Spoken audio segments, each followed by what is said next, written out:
गावच्या गणपतीचं दर्शन घेतल्यानंतर आम्ही सगळे निघालो मोरगावला. मोरगावला जाण्यासाठी आम्हाला जवळजवळ 1.5 तास लागला. हा अंतर किमान 70 किलोमीटरचं पडतं, रांजणगाव ते मोरवाडी. तोपर्यंत आम्ही सगळ्यांनी झोपा काढल्या.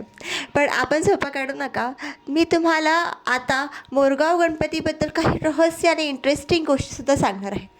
तर मित्रमैत्रिणींनो, तुम्हाला न हलणाऱ्या नंदीचे रहस्य माहीत आहे का?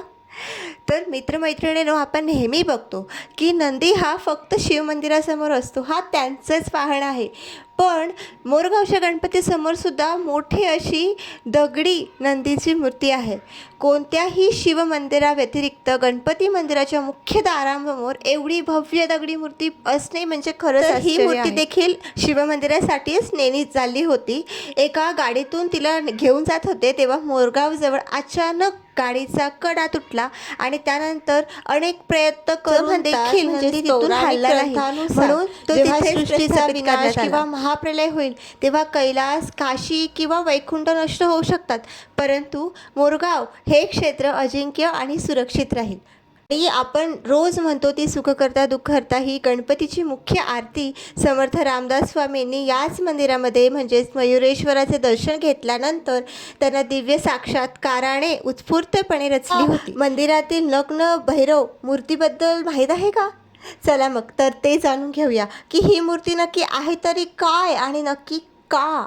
तर नग्न भैरव हे भगवान शिवाचे एक रौद्र रूप मानले जाते. मयुरेश्वर मंदिराच्या परिसरात त्यांच्या स्थापनेमागे एक विशिष्ट परंपरा आणि धार्मिक समजूत आहे की मोरगावला आल्यावर मयुरेश्वराच्या दर्शनापूर्वी किंवा दर्शनानंतर नग्न भैरवाचे दर्शन घेणे अनिवार्य आहे. हो, मयुरेश्वराच्या पूजेचे फळ मिळण्यासाठी नग्न भैरवाची परवानगी किंवा साक्ष लागेल असे मानले जाते.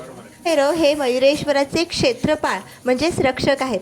त्यामुळे मयुरेश्वराला दाखवल्या जाणाऱ्या महाप्रसादाचा पहिला भाग किंवा विशिष्ट नैवेद्य नग्न भैरवाला अर्पण करण्याची प्रथा आहे.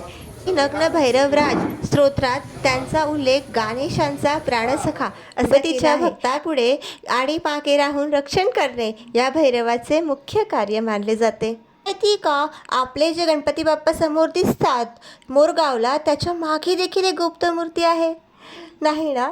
असे मानले जाते की सध्या आपण जी शेंदूर चर्चेत मूर्ती पाहतो ती खरी मूर्ती नाहीच आहे. पौराणिक कथेनुसार मूळ मूर्ती अतिशय लहान असून ती वाळू, लोखंड आणि हिऱ्यांच्या अंशापासून बनलेली आहे. सिंधू दैत्याचा मूळ मूर्ती तोडू नये म्हणून ब्रह्मदेवाने तिचे रक्षण केले. नंतर पांडवांनी त्या मूळ मूर्तीभोवती तांब्याचे कवच बसवून ती सध्याच्या मूर्तीच्या मागे सुरक्षितपणे ठेवली आहे असे मानले जाते. आणि मशिदीसारखा आकार काय बरं आपल्या मंदिराला? तर मुघल किंवा महामडी काळामध्ये मंदिरावर होणारी आक्रमणे रोखण्यासाठी मशिदीसारखी करण्यात आली होती. लांबून हे मंदिर मशीद किंवा किल्ला वाटल्यामुळे अनेक आक्रमक दुरूनच निघून जायचे आणि मंदिराचे रक्षण आपोआप होऊन जायचे. मंदिराच्या मुख्य द्वारापाशी डाव्या उजव्या बाजूला दगडी लांडग्याची मूर्ती आहेत जे या मंदिराचे रक्षक मानले जातात. आणि मुख्य सभामंडळात प्रवेश करण्यापूर्वी 6 फूट उंच उंदराची अर्थात आपल्या मूषक राजांची मूर्ती आहे. मंदिराच्या गाभाऱ्यात श्री मयुरेश्वराची मयुरेश्वराबद्दल काही माहिती जाणून घेतली. यापुढे आम्ही निघतोय पुढच्या प्रवासाला. तर आमचा पुढचा प्रवास काय असेल हा नक्कीच लवकरच येईल.